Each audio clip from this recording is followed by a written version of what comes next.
வறுமை ஒரு பெருந்தீமை.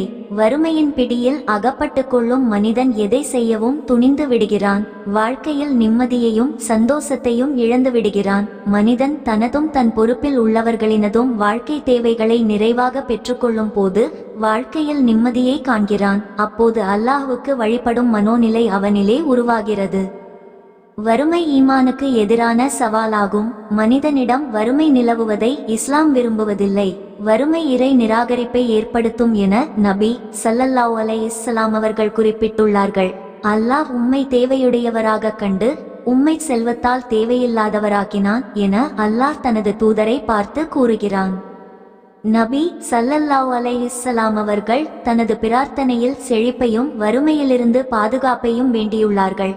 எனவே வறுமை எனும் சமூக தீமையை அழிப்பதற்கான வழிகளை செயற்படுத்துவோமாக. நாம் தினமும் அல்லாஹ்விடம் வறுமையை விட்டு பாதுகாப்பு தேடுவோம்.